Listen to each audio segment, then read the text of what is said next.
الاختلاف الجوهري يكمن في تمسك المجتمع الجزائري بشيم السخاء والإيثار، حيث تتنافس مختلف الجمعيات على استضافة الجزائريين وغير الجزائريين ممن لم يسعفهم الحظ في الإفطار مع ذويهم في موائد إفطار جماعية مزينة بمختلف الأطعمة العصرية والتقليدية، أين يزيد عدد الوجبات المقدمة عن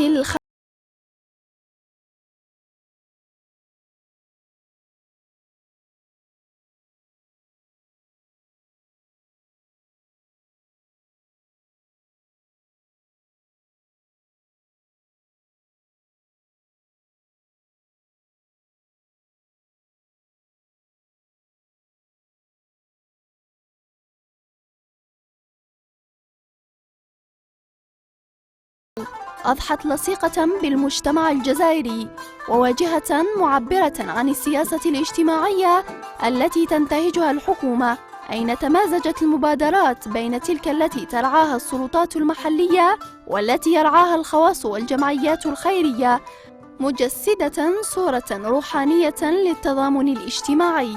ومن بين هذه الصور التضامنية ما تقدمه الكشافة الإسلامية ممثلة في فوج أمل قاوش ببلدية شراقة، والتي تدخل مبادرتها لهذا العام في طبعتها الرابعة حتى لا يبقى أحد دون شربة.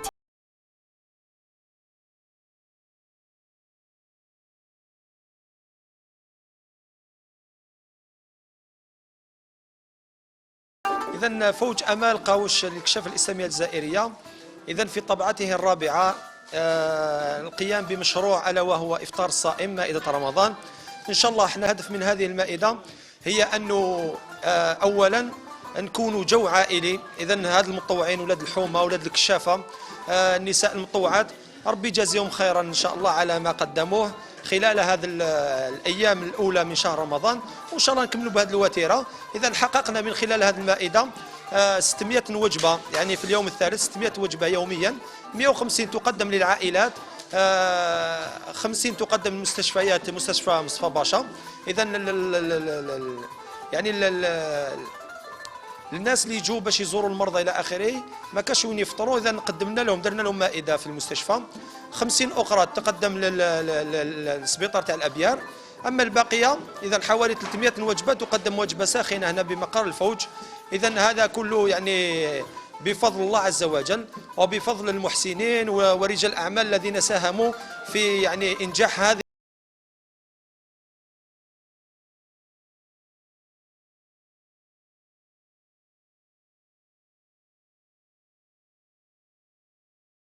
يعرف تسابق العديد من المواطنين من الجنسين خاصة الشباب منهم للتطوع في هذا الشهر الفضيل، حيث تتكاثف جهود الجميع كبارا وصغارا ذكورا وإناثا لإطعام الصائم بإعداد وجبات ساخنة. تبدأ التحضيرات منذ الصباح، فتعكف النسوة المتطوعات على تحضير أشهى الأطباق بمساعدة الشابات اللائي يتخذن من المناسبة فرصة لفعل الخير وكذا التطوع من أجل إدخال البهجة في قلوب الفقراء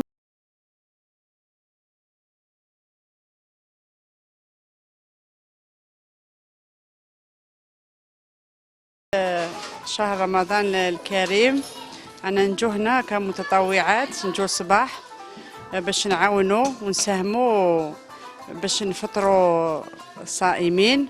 السلام عليكم، احنا متطوعات جينا ان شاء الله نساهموا.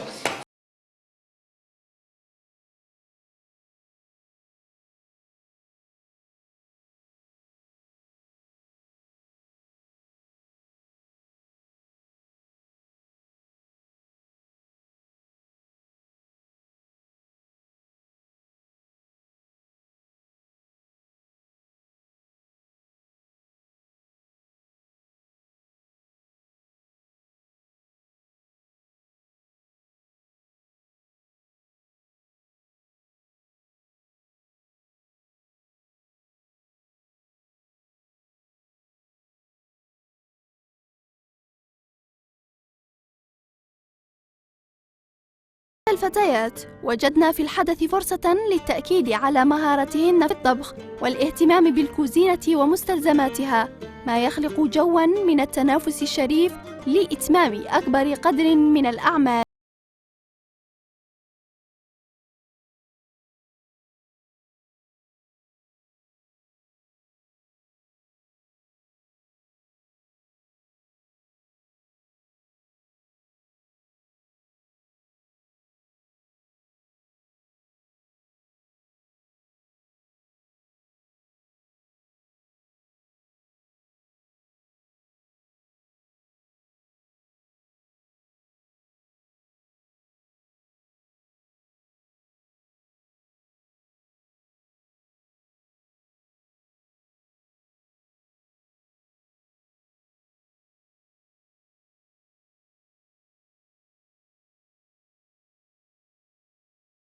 نوضوا على 7 تاع الصباح نجوا لهنايا باش نعاونوهم نديروا شلايض الشوربه الماكلات كل يوم نهار واش نديروا باش نبعثوهم للمستشفيات سبيطارات دار المساكين المحتاجين الفقراء باش نالوا رضا الله ومنها نربحوا حسنات.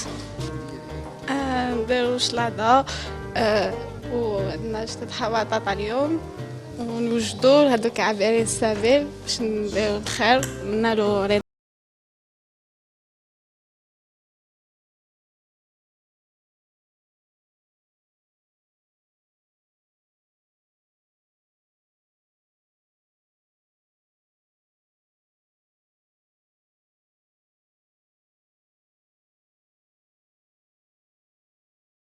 إلى أجواء المطبخ يسهر القائمون عليه على تحضير وجبات كاملة مكونة من الشوربة وطبق رئيسي والمشروبات الغازية والفاكهة بما يضمن سد رمق الجائع وإرواء ظمأ.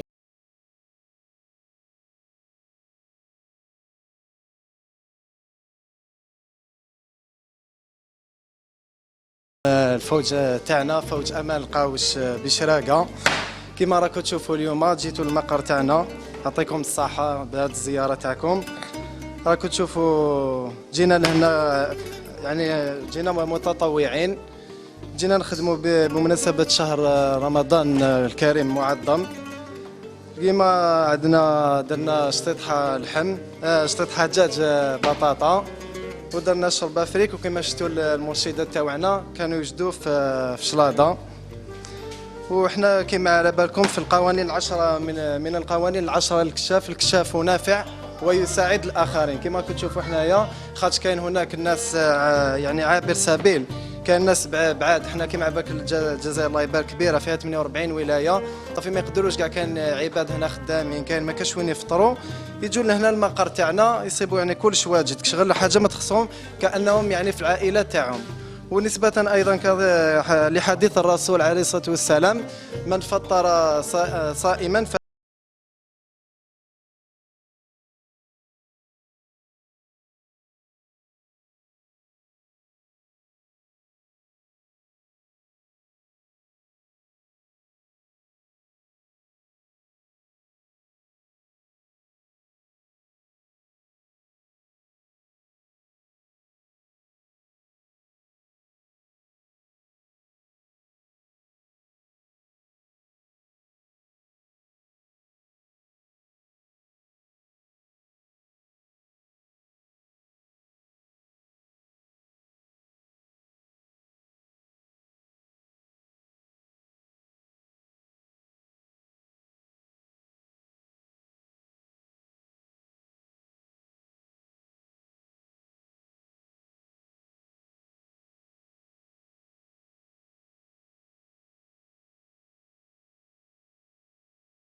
اللي يدير شلاضه واللي بريباري واللي يخدم هكذا يتعلم يدير الخير، يكبر بلا ما يفيق يدير هو الخير. والحمد لله كنت تشوفوا هاد الشباب وهاد النساء اللي عندنا هنا كاع متطوعين، والحمد لله الناس كل واحد واش يطوع، واحد يتعاون بالطوموبيل، واحد باغ اكزومبل يجي معاه ما على باليش انا جبنا البن، واحد جاب شلاضه، واحد جاب الخبز، وهذا العمل كاع ضامن وحقنا وين ان شاء الله نوكلوا 600 شخص، والحمد لله ربي يجازيكم ان شاء الله. ونطلب من الامه تاع سيدنا محمد كاع يدعونا بالخير باش ان شاء الله.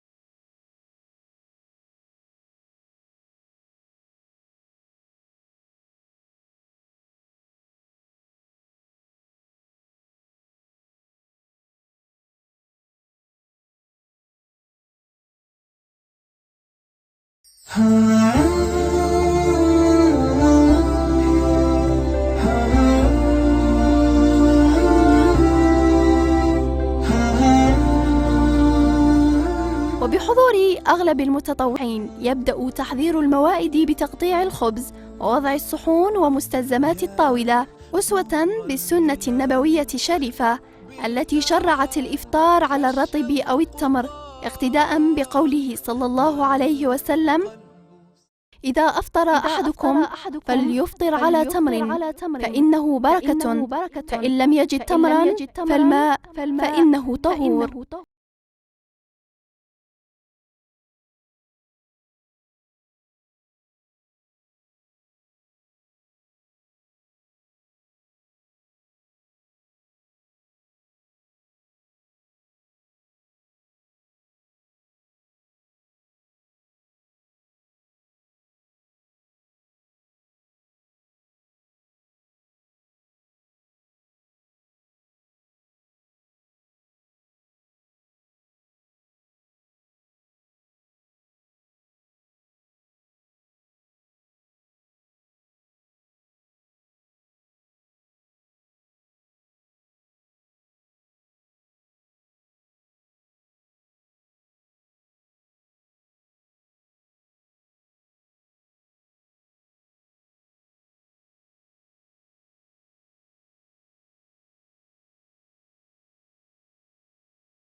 الإسلامية تاع شراكة النجاح، يعني هذه الأعمال الخيرية يعني كل رمضان الحمد لله والله ربي ينزل البركة يعني. ونوصي يعني احنا كما احنا رانا متطوعين نديو يعني الماكلة للفقراء نلحقوا لهم حتى يعني لديورهم.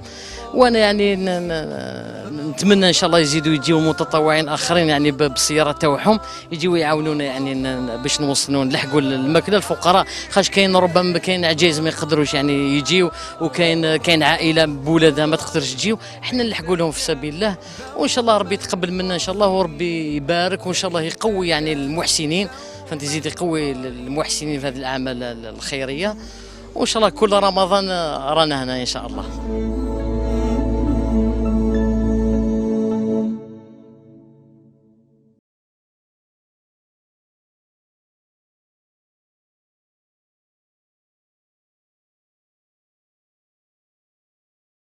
موعد الآذان يجلس جميع الصائمين الذين تختلف أرقام ولاياتهم وجنسيات أوطانهم في جو حميمي من الضحك والتعارف قبل دقائق من الآذان، خاصة أن جميع الطاولات قد تم تجهيزها.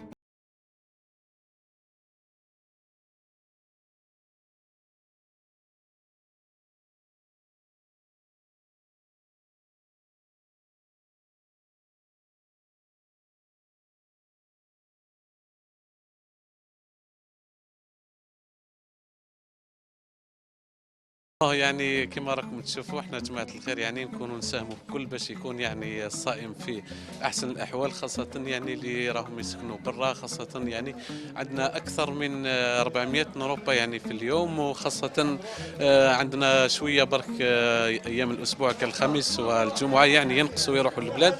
يعني عندنا فوج اول خاصة في بداية قبل يعني صلاة المغرب، وفوج ثاني بعد ما يخرجوا من صلاة المغرب. كذلك عندنا كذلك الفوج الثاني، وكما راكم تشوف يعني العمال كلهم في خاصة في شهر رمضان، شهر الكريم اللي يتميز بالأخوة بالصداقة. احنا نتعاونوا كل باش نكونوا كذلك أخوة، خاصة في شهر رمضان اللي يتميز كما نقول لك احنا بشهر البركة وشهر الرحمن، خاصة العمال اللي راهم يقوموا بالواجب تاعهم كذلك. وكما راكم تشوفوا يعني اللي يجيونا هنا نستقبلوهم بكل حفاوة، كذلك الكلمة الطيبة كذلك راح تكون، خاصة واحد يكون بعيد شوية على الدار يحس روحه كشغل بعيد يعني على هنا بربي ان شاء الله كشغل يحس روحه كي داروا كي المعامله لازم كالاخ كالاب يعني ما نتعاملوش زعما كل واحد زعما جا منين جا هنا كي يجي هنايا ياكل ان شاء الله يفرح يحس روحه كعائله واحده. يعني كاين ناس ثاني راهم يجيو يعاونوا، راهم يجيو يحطوا ماهيش غير في الدراهم، ماهيش غير بالنقود، ماهيش لازم تعاون باش واحد يدير الخير يجيه سهل ما يجيهش صعيب. يعني الخير انت كي تعمل الخير في واحد كشغل اللي يجيك سهل ما يجيك صعب، ولو بالكلمه الطيبه ولو بمساعده. كاين هنا يجيونا اللجان يغسلوا لنا طباصه، يتهلاو لنا كشغل يديروا عمليه النظافه بابسط الحاجات. يعني المساعده ماشي واحد برك لازم يكون عنده الدراهم باش يساعد، والله راح بكلمه طيبه.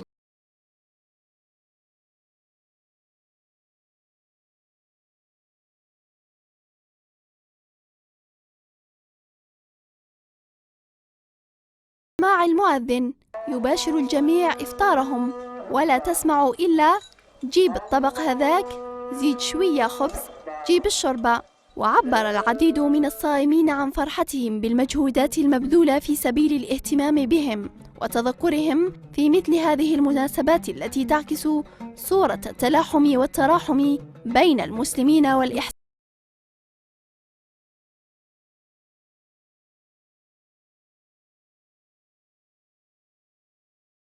بارك الله فيكم، يعني راكم قايمين بالواجب كامل كما راه يعني، والحمد لله. يعني ما كانش واحد كما نقولوا جا كما نقولوا ما فطرش ولا حاجه. يعني الناس راهي فطرت، وبارك الله فيكم وربي يجازيكم بالخير ان شاء الله. والحمد لله راهي كل خير راه كاين، كل خير راه كاين الحمد لله، وبارك الله فيكم وربي يحفظكم ان شاء الله. وشكرا للمجموعه هذه، وشكرا للطاقم هذا كامل كما راه، نشكركم كامل وصحة.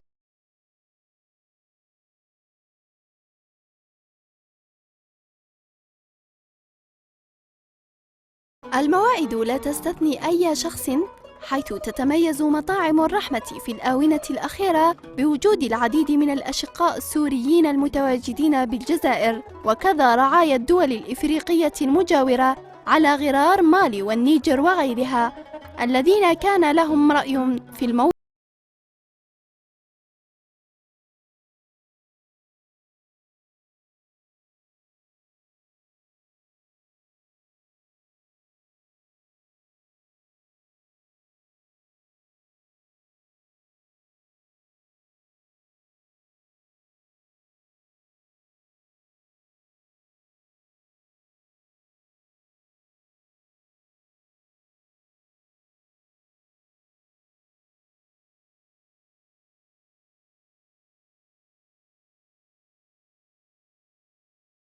الجميل في حضور موائد الرحمة في الجزائر هو ذلك الشعور الإنساني الروحاني الذي يتميز به الشهر الفضيل، حيث لا يفكر الجزائري فيه إلا بأخيه المسافر أو المعوز كي يظفر بوجبة إفطار ساخنة تليق بمقامه ومكانته قبل كل شيء. كل هذا وسط نشاط شباني يعبر عن وعي وارتباط بهوية المجتمع وأصالته، تعبر عنه سواعد الشباب الذين رفعوا شعار الطعام الصائم كل يوم من أيام رمضان. فهنيئا للجميع الذين شبوا على الخلق النبوي الشريف، وكلهم أسوة بالحديث النبوي الشريف: من فطر صائما نال من الأجر مثل أجر الصائم من غير أن ينقص من أجر الصائم شيء.